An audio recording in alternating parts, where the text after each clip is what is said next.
갖고 계시는 기대가 있으십니다. 자, 그저 어떻게 되었으면 하는 막연한 바람 혹은 그런 기대가 아니라 하늘이 두 쪽이 나도 이것만큼은 하고 변함없는 기대를 걸고 있는 것이 있느냐는 말입니다. 갑작스러운 질문에 대해서 쉽게 답이 떠오르지 않을 수 있겠습니다만 가만히 생각해보면 우리의 삶 가운데 전혀 의심 없이 신뢰하고 있고 기대를 두고 있는 것들이 여러 가지 있는 것을 보게 됩니다. 그리고 그런 것들이 모여서 우리의 삶의 근간을 이루고 우리가 이 세상을 살아가는 데 있어서 삶의 방향과 태도와 가치관을 형성해 주기도 합니다. 한 예로 요즘은 좀 뜸하긴 합니다만 한동안 그 싱크홀이라는 것 문제가 된 적이 있습니다. 땅 꺼짐 현상이라는 거죠. 자, 갑자기 저런 땅 꺼짐 현상이 발생을 한다고 생각을 해보십시오. 차도에 저런 땅 꺼짐 현상이 발생이 되면 지나는 차가 빠질 것이고 인도에 저런 싱크홀이 발생이 되면 길 가던 사람이 저 구멍에 빠지게 될 줄 압니다. 눈에 보이지 않아서 그렇지 서울 시내만 해도 이 싱크홀의 위험성이 내포된 것이 길이로만 따지면 약 3,000km에 해당한다는 그런 신문의 기사를 본 적도 있습니다. 그나마 지금 여러분이 사진으로 보시는 것은 약과입니다. 다음 사진을 좀 보여주시죠. 여러분 싱크홀이 저 정도가 된다면 어떻겠습니까? 저건 아마 경악, 공포 그 이상일 겁니다. 실제로 여러분의 눈앞에서 갑자기 저만한 구덩이가 생겼다고 생각을 해보십시오. 아마 그걸 경험했다면 한동안 외상후 스트레스성 장애에 빠질런지도 모릅니다. 그럼에도 우리들은 전혀 의심 없이 그 두려움 없이 오늘도 차를 타고 다니고 있고 길을 걸어 다니고 있습니다. 오늘 교회 오심도 마찬가지 아닙니까?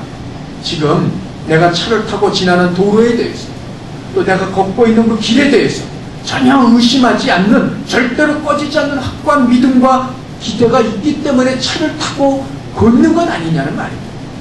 이와 같은 기대, 언제든 전혀 달라지지 않을 것이라는 기대를 갖고 대하는 것들이 우리 주변에는 참 많이 있습니다.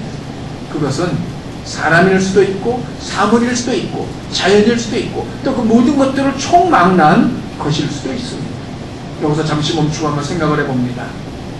내가 확신한 것이라고 있는 것, 확신한 것이라, 확실하다고 믿고 있는 것, 또 절대적인 것이라고 그 기대를 갖고 바라보고 있고 생각하고 의지하고 살고 있는 것들은 정말 그렇게 믿어도 그리고 기대해도 괜찮은 것이냐는 겁니다. 이것만큼은 이라고 변함없는 신뢰를 보내고 있는 것들, 그런 믿음을 갖고 살고 있는 것들 정말 믿어도 괜찮은 것일까요? 아니면 전혀 그럴 만한 것들이 아님에도 불구하고 그럴 것이라는 스스로의 착각에 빠져서 살고 있는 것은 아닐까요? 우리 오늘 본문을 중심으로 한번 생각해보고자 합니다. 7개 인으로 봉해진 두루마리 인봉을 떼시기에 합당하신 어린 양이신 예수 그리스도께서 이제 인봉을 떼시기 시작을 합니다. 그래서 마지막 7번째 인봉을 떼셨고 이에 7 나팔의 심판이 시작이 됩니다. 유대인들, 특별히 이스라엘 사람들에게 있어서 나팔 소리는 그들에게 아주 익숙한 것이었습니다. 유대인들에게서 나팔 소리, 자, 그건 종교적인 모임과 시작의 알림입니다. 전쟁의 개시를 알릴 때도 유대인들은 이 나팔을 불었습니다. 또 종교 기념일에 나팔을 불었고 외부의 침입에 대해서도 나팔을 불어서 경고하고 있습니다. 그런데 오늘 본문에 보면 사람이 아닌 천사가 나팔을 불고 있더라는 말입니다. 이 천사의 나팔 소리는 심판의 경고에 대한 그런 나팔 소리로서 오늘 본문에서는 첫째 나팔과 넷째 나팔에 이르기까지 간 나팔을 불 때 나타난 심판에 대해서 말하고 있는 것을 보게 됩니다. 그리고 이 4개의 나팔의 심판들을 간략하게 살펴보면 다음과 같습니다. 먼저 첫 번째, 첫째 나팔의 심판입니다. 7절 보시길 바랍니다. 첫 번째 천사가 첫째 나팔을 보니 피 섞인 우박과 불이 나와서 땅에 쏟아졌고 그 결과 땅의 3분의 1 그리고 나무의 3분의 1 그리고 풀, 이 채소를 말합니다. 풀의 3분의 1이 불에 타 사라져버리고 말았습니다. 구약에 보면 몇 가지 하나님이 내리신 심판이 있습니다. 먼저 창세기에 노아의 홍수의 심판이 있습니다. 하나님께서 물로 세상을 심판하신 것입니다. 두 번째는 창세기 역시 소돔과 고모라의 심판이 있습니다. 유황과 불로 하나님께서 소돔과 고모라를 멸하셨습니다. 그리고 세 번째는 출애굽기에 등장하고 있는 애굽에 나타나는 10가지 재앙의 심판이 바로 그것입니다. 하나님을 거역하는 바로를 심판하시기 위해서 강이 피가 되는 첫 번째 재앙부터 장자가 죽는 마지막 재앙에 이르기까지 10가지 재앙을 모두 다 애굽에 쏟아 부으셨습니다. 그런데 거의 대부분의 학자들은 이 출애굽기에 나오는 이 10가지 재앙은 오늘 본문에 등장하는 이 7개 나팔의 심판과 연결시키고 있다는 말입니다. 다시 말하면 10가지 재앙 가운데 7가지 재앙은 오늘 본문에 나오고 있는 이 7개의 나팔의 심판과 연결을 시켜서 오늘 본문에 나타난 7개의 나팔의 심판은 10가지 재앙의 재현이라고 말하고 있는 것을 보게 됩니다. 이런 주장과 오늘 본문을 연결 지어볼 때 첫째 나팔의 심판은 10가지 재앙 가운데 7번째 재앙을 재현한 겁니다. 7번째 재앙이 뭡니까? 우박과 불입니다. 출애굽기 9장 23절에 보면 하나님께서 우박과 불을 내려서 애굽을 심판하고 계시는 것을 보게 됩니다. 그런데 같은 심판인 것처럼 보여지지만 다른 두 가지가 있습니다. 첫째는 10가지 재앙에서 우박은 그냥 우박인데 오늘 본문에 보면 우박에 피가 섞여 있는 것을 보게 됩니다. 간혹 이 외국에 골프공 크기만한 우박이 쏟아져서 차든 혹은 건물이든 혹은 집이든 파손을 시키고 심지어는 사람을 죽이는 일까지 더러 있는 것을 보게 됩니다. 그러면 그런 우박을 보면 그건 공포 그 자체일 겁니다. 그런데 그런 우박에 피가 섞여 있습니다. 피 같은 것이 섞여 있는 것이 아니고 피가 섞여 있다고 말하고 있습니다. 자, 이 얼마나 공포했느냐 말이에요. 피 섞인 우박이 쏟아지는 걸 바라볼 때 그건 그야말로 공포 그 자체였을 겁니다. 다른 것 또 하나가 있습니다. 출애굽기에서는 우박이 밭의 채소와 나무를 망쳤지만 오늘 본문에서는 불이 모든 것을 다 태워버리고 있습니다. 땅도 나무도 그리고 풀도 불이 다 태워버렸습니다. 비록 3분의 1에 불과하긴 합니다만 그럼에도 불구하고 전체 가운데 3분의 1이라면 이것 역시 어마어마한 양인 것을 우리가 알 수 있습니다. 그런데 이로 인해서 사람이 죽었다고 말하고 있지 않는 것을 보아서 사람들의 거주지 이외의 장소에 이러한 불과 우박들이 쏟아지는 것이 아닐까 생각이 되어집니다. 여기서 우리가 이것이 실제냐 혹은 상징에 대해서 여러 가지 많은 논란이 있을 수 있습니다. 그러나 출애굽기 내렸던 그 우박과 불이 현실이라면 오늘 본문도 그렇게 볼 수 있고 설사 그것이 아니랄지라도 그것은 이후에 2절과 3절과 대비해서 보면 두 번째, 세 번째, 그리고 네 번째 그런 그 심판과 대비해서 보면 실제가 아니랄지라도 중요한 것은 그것들로 말미암아 사람들의 심각한 타격을 입는다는 겁니다. 모든 것들은 인간과 깊은 연관을 가지고 있는 것이고 때문에 그 심판은 사람의 죄로 인한 심판이고 그로 말미암아 사람들에게 타격을 주고 있는 것을 보게 됩니다. 두 번째 나팔의 심판이 있습니다. 8절 9절 보십시오. 불붙는 큰 산과 같은 것이 바다에 떨어지매 바다의 3분의 1 그리고 바닷속에 살고 있는 생물들의 3분의 1 그리고 바다에 떠있는 배들의 3분의 1이 죽고 깨지고 있는 것을 보게 됩니다. 이는 10가지 재앙 가운데 첫 번째 재앙인 물이 피가 되는 재앙의 재현이라고 볼 수가 있습니다. 그런데도 역시 다른 두 가지가 있습니다.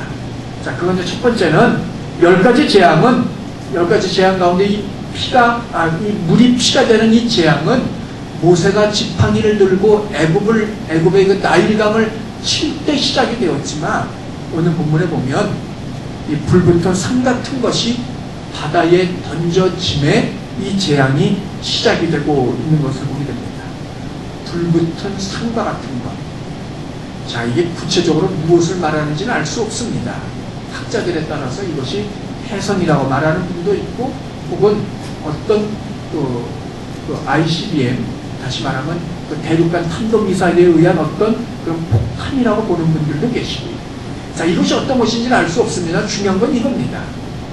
요한이 살던 시대와 우리가 살고 시대와는 과학적으로 다른 시대입니다. 그래서 우리는 눈으로 보면 대충 알 수 있지만 요한은 처음 보는 것일 수 있다는 거죠. 만약 요한이 미사일을 처음 봤다고 생각을 해보십시오. 그가 그 미사일을 본 적이 없는데 그걸 글로 어떻게 표현하겠습니까? 말로. 그저 다만 불붙은 큰 산이라고 앞에 이렇게 뾰족할 수가 있으니까 그렇게 표현할 수도 있다는 거지요. 중요한 것은 그게 분명히 산은 아닙니다. 불붙은 큰 산과 같은 것이라고 한 것을 보면 실제 산은 아니라는 말입니다. 어떤 것인지 정확히 알 수 없습니다만 중요한 것은 그것으로 인한 피해입니다. 바다의 3분의 1, 또한 바닷속에 살고 있는 생물의 3분의 1, 그리고 그 바다 위에 떠있는 배들이 3분의 1이 깨지고 죽고 있다는 사실입니다. 배들이 깨졌다는 것을 보면 이건 어떤 실제적인 물리적인 타격이 가해졌음을 우리는 알 수 있습니다. 자, 그것이 무엇이냐가 중요한 것이 아니고 그 결과입니다. 두 번째 다른 것이 있습니다. 출애굽의 재앙은 애굽에만 한정되어져 있는데 오늘 본문에 보면 바다 3분의 1의 영역으로 한정이 되어져 있는 것을 보게 됩니다. 거기에 배까지 포함이 되고 있습니다. 80년대만 해도 바다 위에 떠있는 무역선들이 약 2만 5천 척이라고 그랬어요. 근데 30년이 지난 지금 생각을 해보면 훨씬 더 많은 무역선들이 떠있을 것이고 그 가운데 군사적인 배도 있을 것이고 개인적인 배들까지 포함이 된다면 아마 더 많은 상당히 많은 배들이 바다에 떠있을 터인데 그 배들 가운데 3분의 1이 무참히 깨져버리고 맙니다. 실제적인 타격이라는 말입니다. 세 번째 나팔의 심판이 있습니다. 10절, 11절입니다. 횃불같이 타는 큰 별이 하늘에서 떨어져 강들의 3분의 1 그리고 여러 물샘이라는 것은 하천, 우물, 지하수 모든 걸 포함한 이야기입니다. 물이 솟아나는 바로 그 현장을 말하는 것이기 때문에 그렇습니다. 자, 그런 것들에 떨어져서 사람들이 많이 죽었다 말하고 있습니다. 횃불같이 타는 큰 별. 자, 이건 역시 무엇인지 우리가 정확히 알 수 없습니다. 일종의 해성이라고 생각해 볼 수 있습니다. 원문에 보면 이 별을 단수로 표현하고 있습니다. 여러분 생각을 해 보십시오. 그 아무리 해성이 하나 떨어진다고 해서 그것들이 모든 강들의 3분의 1에 떨어지고 모든 물샘들에 떨어진다고는 말할 수 없습니다. 만약 그렇게 되려면 이 해성이 폭발을 해야 되고 폭발해서 그 파편들이 딱 고기들만 떨어져야 된다. 그런데 그러기는 쉽지 않은 일이라 하는 말입니다.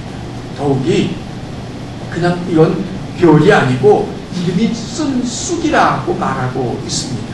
쓴쑥. 자, 이 고대 근동, 이 중근동 지방에서는 이 단 것을 굉장히 좋아했습니다. 날이 덥기 때문입니다.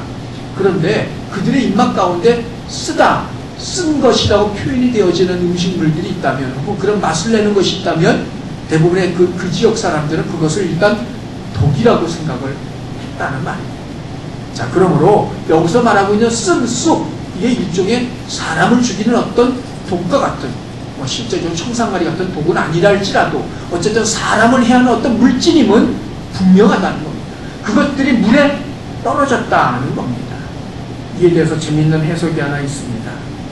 이 쓴쑥이 1986년 구소련 우크라이나에서 있었던 체르노빌 원전 사고라고 보는 분이 있습니다. 왜냐하면 우크라이나어로 체르노빌이라는 이 단어가 쑥이라는 단어라는 겁니다. 그래서 쑥, 같은 쑥이니까 이게 그거라고 보는 분도 있습니다만, 그러나 체르노빌은 이 육지 한정이 되고 있습니다. 반면에 오늘 본문에 등장한 이 쓴쑥은 바다에 떨어지고 있다는 그런 말입니다. 실제 그래서 별똥별로 보기에는 조금 무리가 있고, 또한 그러므로 말미암아 어떤 분들은 이 횃불같이 타는 이 별을 어떤 하나님이 보내신 천사라고 보는 분도 있습니다. 중요한 것은 그것이 무엇이든 식수, 사람이 마시는 물에 심각한 영향을 미쳤다는 겁니다. 그리고 이로 말미암아 직접적으로 사람이 죽는 일이 생겨나기 시작을 했습니다. 네 번째 나팔의 심판이 있습니다. 12절 보십시오. 해와 달과 별이 타격을 받아서 3분의 1의 타격을 받아서 빛을 잃었어요. 실제적으로 어둡게 되었다고 말할 수도 있고 아니면 빛을 무엇이 가렸다고도 볼 수 있습니다.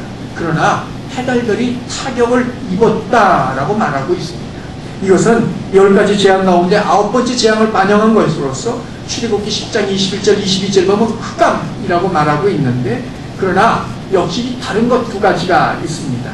첫째는 10가지 재앙 가운데 이 흑암의 재앙은 해달별에 대한 언급이 없이 그냥 흑암 자체가 등장을 했어요. 그런데 오늘 본문에서는 이 해달별이 직접적인 타격을 입고 있는 것을 보게 됩니다.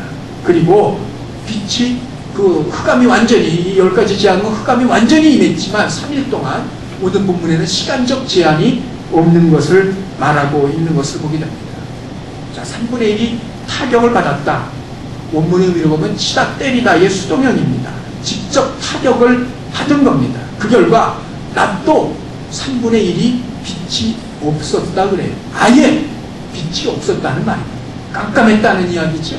밤 역시도 빛이 없었다. 그 말은 좀 더욱더 새까매졌다는 이야기입니다. 자, 이러니 이게 3일도 아니고 시간의 제한도 없이 계속 지속이 된다고 생각을 해보십시오. 그야말로 사람들은 정말 종말이 가까웠다고 아마 생각을 했을 겁니다. 자, 이산이 4가지 나팔 심판에 대한 간략한 내용입니다. 그런데 이 4가지 나팔 심판의 핵심이 있습니다. 그건 인간이 변함없이 철저하게 믿고 있는 기반적인 것들에 대한 심판이라는 겁니다. 첫째 심판을 보십시오. 땅과 나무, 풀, 그것들 가운데 3분의 1이 다 타버리고 말았습니다. 무엇도 살 수 없는 황무지가 됐다는 겁니다. 여러분, 지금도 그 지구상의 허파라고 불려지는 아마존이라는 것이 있습니다. 만일 그 지구상의 아마존이 사라져버린다면 아마 인류 역사는 숨쉬기가 조금 고달파진다는 그런 과학적인 그런 발표도 있는 것을 보게 됩니다. 왜냐하면 거기서 많은 산소를 배출해내는데 그 아마존이 다 타버렸으니 산소를 배출해낼 수도 없다는 거죠. 그만큼 사람은 숨쉬기 힘들어진다는 이야기입니다. 이걸 생각을 해보십시오. 이 땅과 그리고 나무와 풀 가운데 3분의 1이 타버렸다. 사람이 숨쉬는 것, 먹는 것에 심각한 타격이 일어나고 그 모든 것들이 황무지가 되어버렸다는 이야기입니다. 본래부터 황무지가 아닙니다. 심판이 임하여서 황무지가 된 겁니다. 비록 그 영역이 3분의 1이지만 적어도 3분의 1만큼의 인간의 기대와 신뢰는 끝장이 나버리고 말았다는 이야기입니다. 둘째 나팔의 심판을 보십시오. 바다의 3분의 1과 바다 생물의 3분의 1과 배들의 3분의 1이 죽고 오염이 되어지고 깨져버리고 말았어요. 당시 배는 무역을 통한 로마 제국과 주변 사람들의 그 국가들의 삶의 원동력이었어요. 근데 그런 것들의 3분의 1이 타격을 입었다고 생각을 해보십시오. 아마도 그 지역에서는 1차적으로 모든 경제 질서가 다 무너져버림을 의미할 겁니다. 지금도 그럴 수 있습니다. 유조선 가운데 3분의 1이 파괴됐다고 생각을 해보십시오.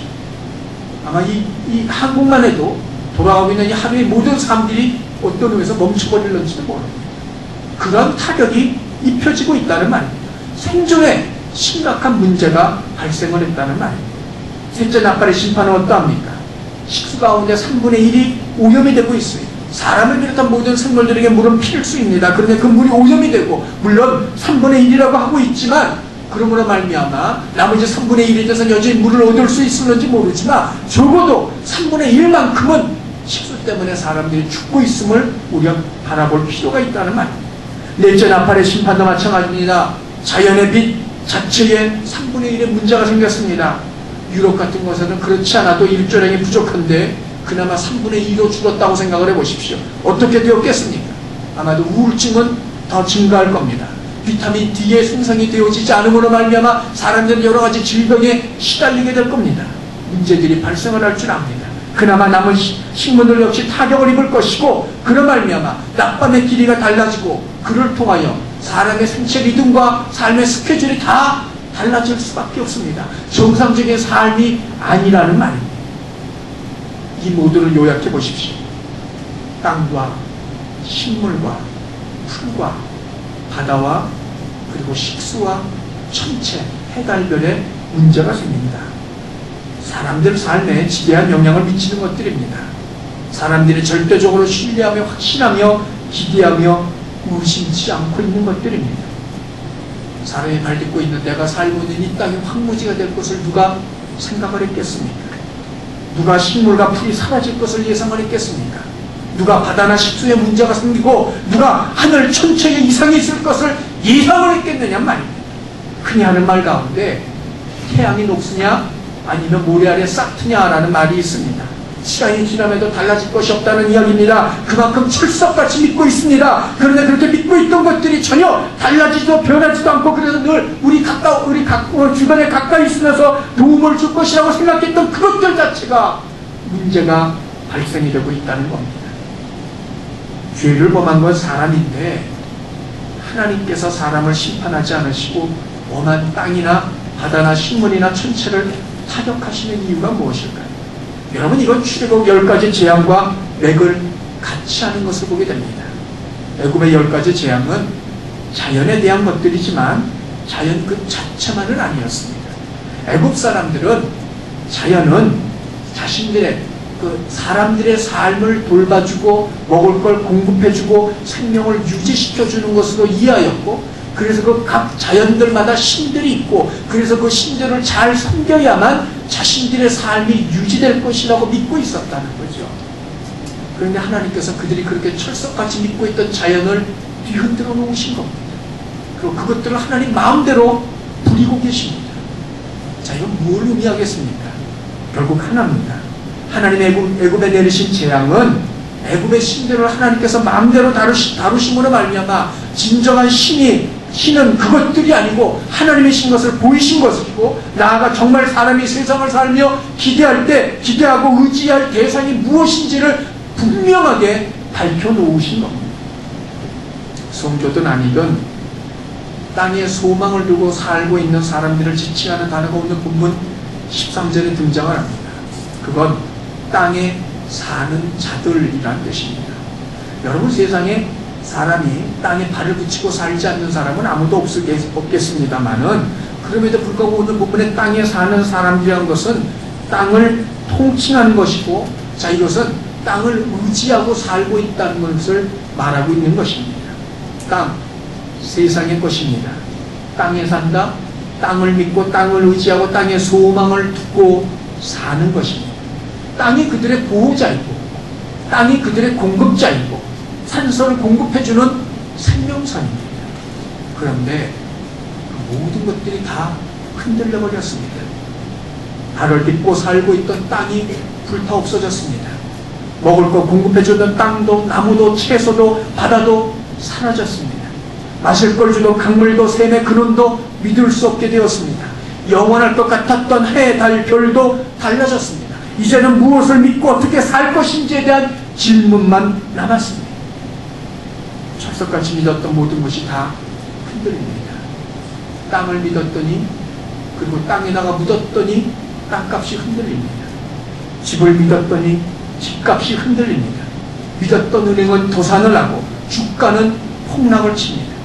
노후를 위하여 준비해 두었던 것들, 내 예상과는 달리 자녀이든 건강이든 문제가 발생을 하고 그 근본 자체가 흔들려버리고 만다는 말입니다. 많이 모으고 많이 쌓아도 많이 가지고 있으면 괜찮으리라고 생각을 했습니다만 웬걸요, 해, 달, 별도 흔들리고 있다는 겁니다.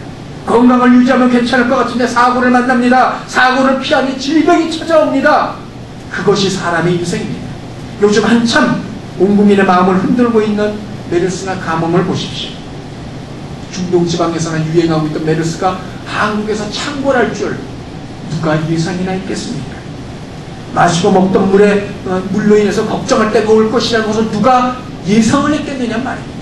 아마 이 가뭄이 조금 더 지나면 제한급수가 시작이 된다는 기사를 보았습니다. 그런데 보십시오. 전혀 예측하지도 않았고 전혀 생각하지도 않았던 것들이 버젓이 지금 우리 눈앞에 현실로 나타나고 있습니다. 자연만 그렇습니까? 사람도 마찬가지입니다. 100% 신뢰할 만한 사람이 누구입니까? 어제 신문을 보았더니 중국에서 부패 정치인으로 붙잡혀 재판을 받고 있는 저우융캉이라는 그런 사람이 있습니다. 자, 그가 평상시 잡히기 전에 아주 굉장히 신이 냈던 점쟁이가 하나 있었다는 거예요. 그 점쟁이 뒤를 봐주고 많은 막대한 부를 안겨주기도 하고 많은 혜택을 주기도 했습니다.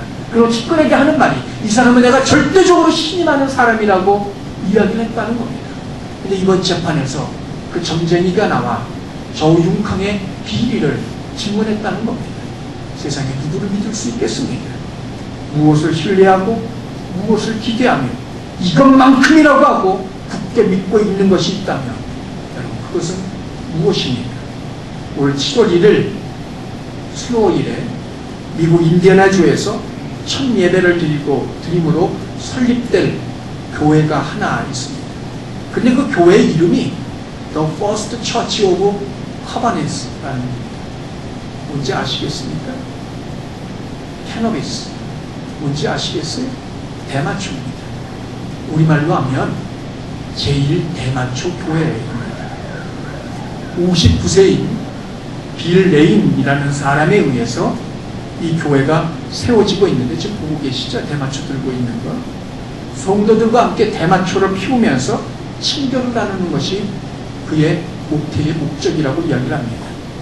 현재 교회 설립을 위하여 모금 사이트가 인터넷에 개설이 되었고 6월 4일 기준으로 해서 650여 명으로부터 약 11,388달러 1,280만원 정도가 모금이 되었습니다. 미국 인디애나주에서는 대마초가 불법입니다. 그러면서 저렇게 버젓이 광고를 하고 있고 모금까지 하고 있습니다. 교회가 말이에요. 미국의 일이지만 한국은 어떠합니까? 교회에 대한 일들을 일일이 다 나열하기 부끄럽기 때문에 다 나열할 수 없지만 우리는 그런 시대에 살고 있습니다. 얼마 전 교회 내 어떤 불미스러운 일에 대한 기사의 댓글 가운데 나도 교인이지만 교회를 믿지 않는다는 그런 글을 읽으면서 제가 마음이 아팠던 적이 있습니다. 여러분 과연 우리는 무엇을 믿을 수 있을까요? 본문은 오직 한 가지를 말하고 있습니다.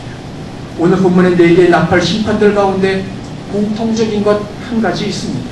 그건 3분의 1의 제한이라는 겁니다. 왜 하필 3분의 1일까요?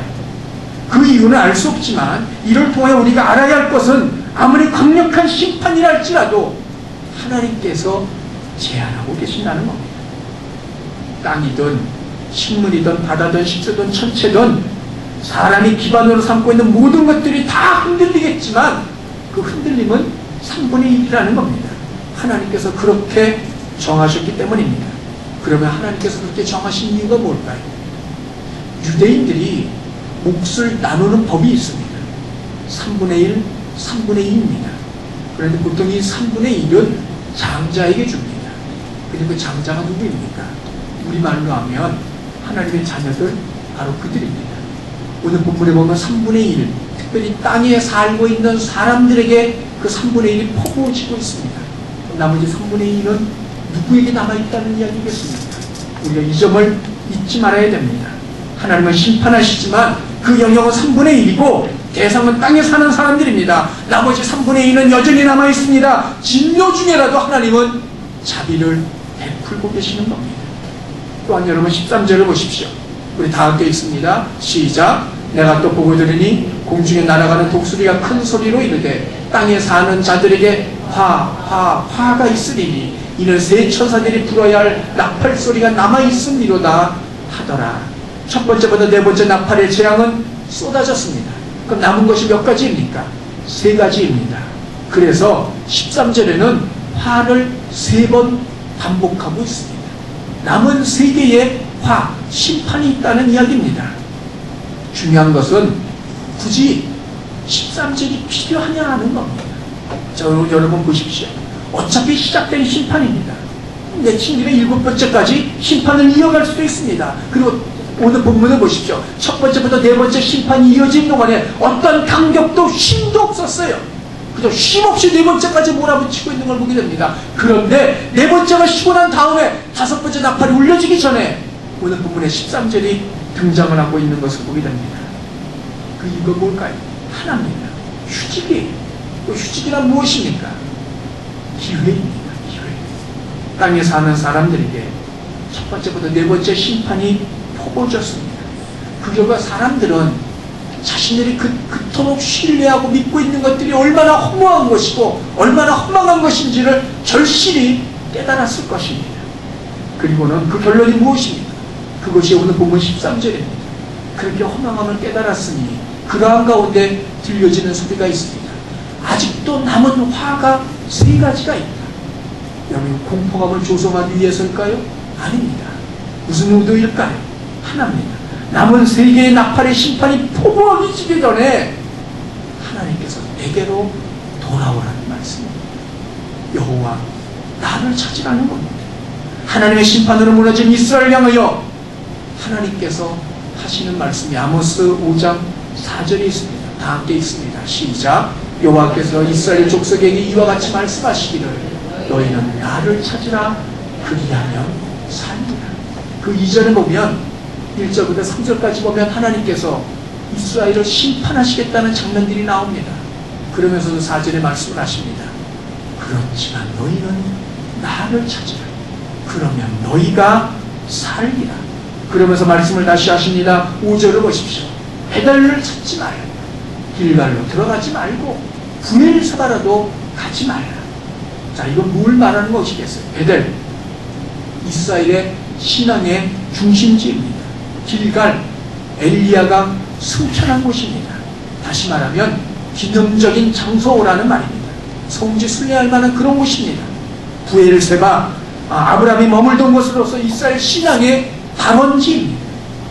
이스라엘이 절대적으로 신뢰하고 믿고 있던 바로 그것들이었습니다. 그러나 하나님은 말씀하십니다. 5장 6절을 보십시오. 그리로 가지 말고 여호와를 찾으라. 그러면 살 것이다.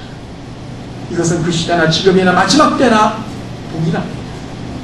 성도는 하나님을 찾아야 삽니다. 하나님을 찾는다는 것이 무엇입니까? 하나님께만 소망을 둔다는 것입니다. 하나님만 믿는 것입니다. 여러분, 이 시간만 지나면 내가 살 것이라고 생각하는 것이 있습니까? 이 시기만 지나면 나는 편해질 것이라고 생각하는 것들이 있습니까? 천만의 말씀입니다. 그것 지나보십시오. 그대로 끝나는 줄 말입니다. 정말 의지해야 될 것이 무엇입니까?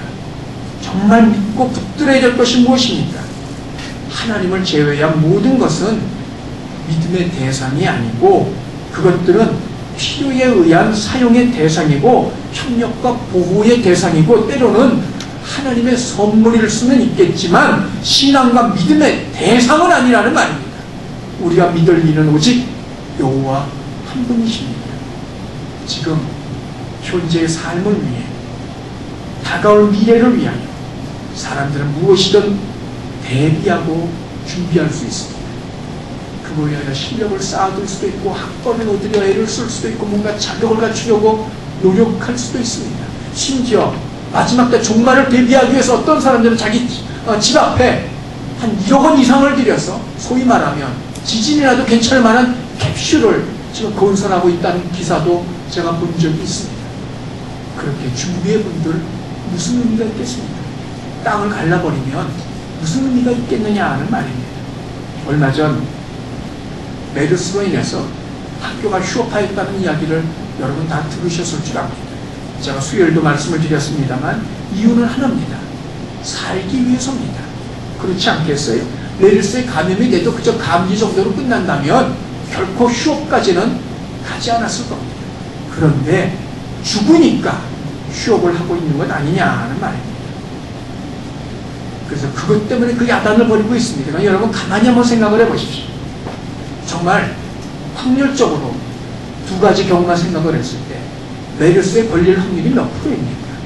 50%예요. 50%. 기껏해 50% 아닙니까? 거기다가 죽을 확률은 몇 프로입니까? 지금 현재 추세를 보면 10% 내외입니다. 그렇다면 50%에 10%면 몇 프로겠어요? 5%예요. 5%. 그것도 내외입니다. 메르스에 걸려서 죽을 확률은 기껏해 아무리 많이 잡아도 5% 내외입니다. 그런데 그 5% 때문에 사람들은 그 난리법석을 치고 있습니다. 근데 성도 여러분, 만일 하나님을 모른다면 하나님과 관계가 없다면 어찌 될 것인지를 생각해 보십시오. 그건 100%. 그런데도 사람들은 그 부분에 대해서 난리법석을 벌이지 않습니다. 왜? 눈에 보이지 않으니까요. 아직도 다른 것들이 내 삶을 유지시켜 줄 것이라고 굳게 믿고 있으니까요. 내가 열심히 노력을 하면, 내가 실력을 닦으면, 내가 뭔가 가지고 쌓아두고 있으면 그것들이 내 삶을 유지시켜 줄 것이라고 굳게 믿고 있다는 말입니다. 그래서 여러분, 하나님이 그 모든 것들을 흔들어 버리실 날이 분명히 올 것입니다. 그때 여러분 무엇을 믿으시겠습니까? 무엇을 기대하시겠습니까? 자녀들에게 무엇을 강조하고 무엇을 붙잡고 의지하고 살라고 가르치고 계십니다. 주변의 사람들에게 여러분의 믿음을 어떻게 그리고 무엇으로 보이고 계십니까? 지금은 은퇴하셨습니다만 제가 알고 지냈던 변호사 사무실의 사무장 한 분이 있었습니다. 그분이 신앙이 이렇게 돈독한 분은 아닙니다. 근데 그분이 어느 날 제게 그런 말을 해줍니다. 이름만 대면 알 수 있는 아주 유명한 목사님이 한 분 계셨어요. 근데 그분이 어떤 일로 소송에 걸렸어요. 이게 마침 그분이 사무장으로 일하고 있는 그 변호사 사무실에 그 변호를 의뢰했고, 사무장이니까 변호를 위해서 조사하기 위해서 그 목사님 집을 방문을 했어요. 가서 보았더니 그분이 지병이 하나 있었는데 세상에 그 지병에 좋다는 온갖 약들, 영양제들이 그 집안에 한가득 있더라는 겁니다. 책장에 가득 있더라는 거예요. 그분이 그걸 보고 나서 제게 하시는 말씀이 그겁니다. 하나님이 살아계시게 하는 겁니까? 약 먹지 말라는 말씀이 아닙니다. 저도 보조식품 먹고 있습니다. 중요한 것은 이것입니다. 적어도 그분들에게 하나님을 믿고 있다는 것, 하나님이 어떤 분이라는 것을 우리가 믿음으로 보여주어야 되지 않겠느냐는 말입니다. 입으로는 하나님을 믿으라, 믿음대로 된다고 그렇게 강조하면서 자신은 그 모든 약들을 한두 가지도 아니고 다 먹고 있다고 생각을 해보십시오. 그분의 믿음이 어디 있느냐는 말입니다. 성도 여러분, 우리가 깊이 생각할 것이 바로 이 부분입니다. 다윗왕을 보십시오. 그는 말 그대로 왕입니다. 모든 것들이 그의 손에 다 달려 있습니다. 원하면 가질 수 있고 자기가 생각만 하면 남을 죽일 수도 있는 사람이 다윗왕 아닙니까? 그런 왕조차, 그런 다윗왕이지만 고백하는 것이 하나 있습니다. 시편 39편 7절입니다. 주여 내가 무엇을 바라리요? 나의 소망은 주께 있나이다. 내가 무엇을 기대하겠습니까? 내가 무엇을 요구하겠습니까? 오직 나의 소망은 주께만 있나이다. 그리고 이렇게 하나님께 소망을 두는 이가 얻는 것이 하나 있습니다. 시편 146편 5절 보십시오. 자기 하나님에게 소망을 두는 자는 복이 있도다.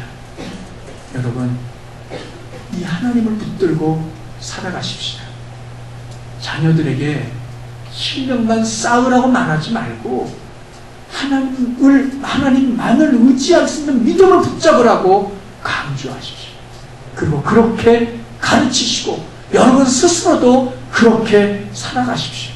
주변의 사람들에게 이 믿음을 갖도록 삶의 모습을 보이며 살아가십시오. 하나님께서 그 믿음을 보시고 반드시 복을 내리실 줄 압니다.